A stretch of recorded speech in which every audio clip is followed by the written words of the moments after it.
Thank you so much. Next up, may we please call the Right Honourable the Lord Mayor, Dr. Jane Lomax Smith AM, to deliver her reflection message on shared vision for a better world, standards for SDG 4, quality education in the digital world. Let's give her a round of applause.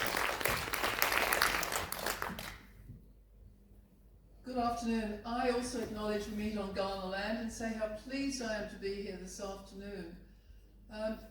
Standards are things that don't exist in a vacuum. And as someone who's been in public life for a long time, I have to tell you that my pre-public life is completely controlled by standards because I'm a pathologist. And pathology has to be one of the most regulated industries in Australia. There are standards about laboratories, about management of patient specimens, about samples, about collections, about machinery, about everything from how those machines are set to the pH of the fluids that go into them. It is entirely regulated. And I know that there is still another layer. Standards are not enough on their own. Standards without values and morality are just ticking boxes. And at the end of the day, you still have to have standards and a purpose for those activities. Now, politicians often set standards because they decide what has to be in place. And that standard that they set is one that's under fire constantly. We live in a world where a lot of politicians talk about getting rid of red tape, having a bonfire of red tape. What are they thinking? What are they thinking? Do they want to have water with bacteria? Do they want to have drugs that can be diluted in the factory to make more money? Do they want to have cars that are not safe on the road? Do they want to have children's seat belts that strangle babies? What are they thinking?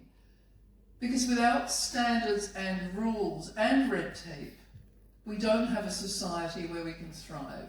So the whole sense of sustainability is a nonsense if you don't have standards at all. And they need to be tighter. Now, I'm probably in a minority. I want more standards. Yesterday, I attended the premiers, there were the premiers, plural, two premiers, one from New South Wales, one from South Australia, and they had a summit on social media.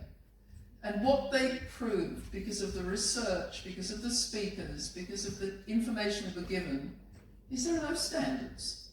When the internet and social media started in America, they were given permission to do what they liked, because it would liberate the world to think and produce ideas. But what did it do?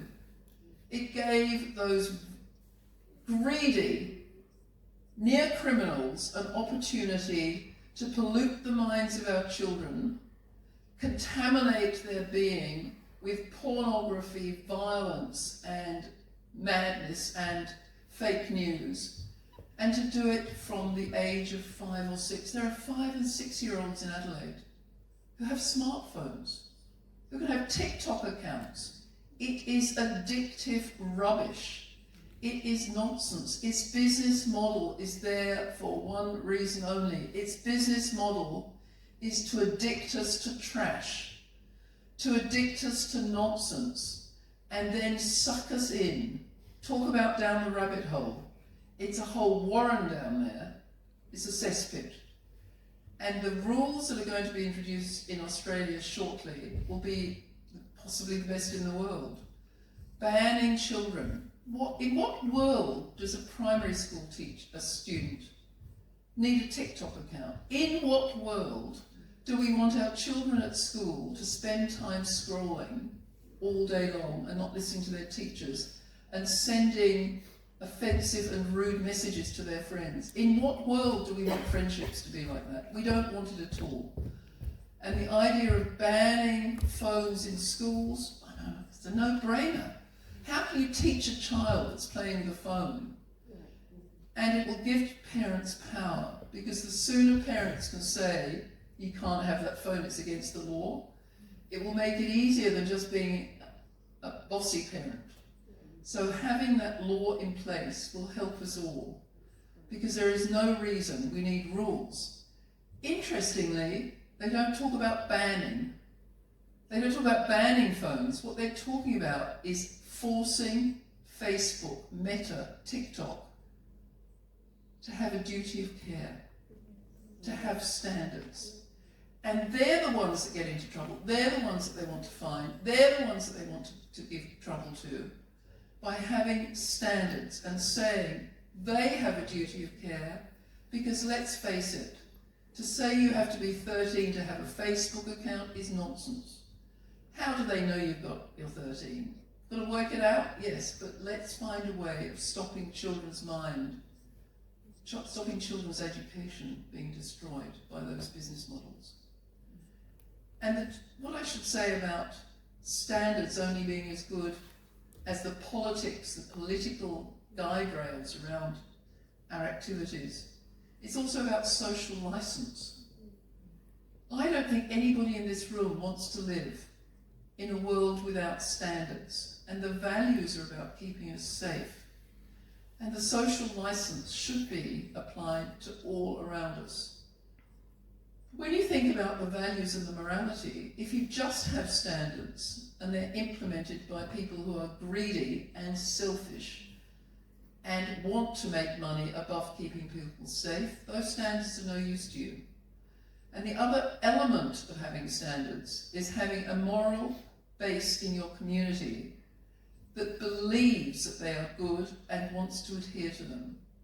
Now, I don't suppose anyone in this room has read the report on the Grenfell Tower fire. It is so shocking, it makes your hair curl. Because it wasn't just the planning officers at the council that turned a blind eye. It was the manufacturers that didn't give the evidence and the truth when they were getting their cladding accredited. They withheld the data on inflammability. And then the architects did not ask for non-inflammable material. And the building inspectors knew that, it was a bit dodgy, but it should be all right. And the council, who owned the council houses like Housing Trust, went to the cheapest suppliers. Offshore suppliers, without standards, from another country. And it shows you that England, which has more standards than you can poke a stick at, it has standards for everything. Those standards are useless if people have no values, no moral calibre, and they bend the rules. So the issue for a body of people to do with standards is we don't want standards that are just ticking boxes, that are just, giving people approval. It has to be based on the community we want, the values we want, and where we want our children to live. That's why to have sustainable development goals is interesting, because it links regulations and the accreditation and the ticking boxes to something higher and more noble. More noble because it's talking about the future and what we can do to live in a better world. And that's why this notion of linking Standards Day with sustainability goals is significant. And I certainly wish you well in your endeavours in pulling those elements together.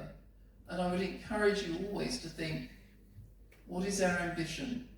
What is our goal? And why are we doing this? Not just to earn a living, not just to tick a box.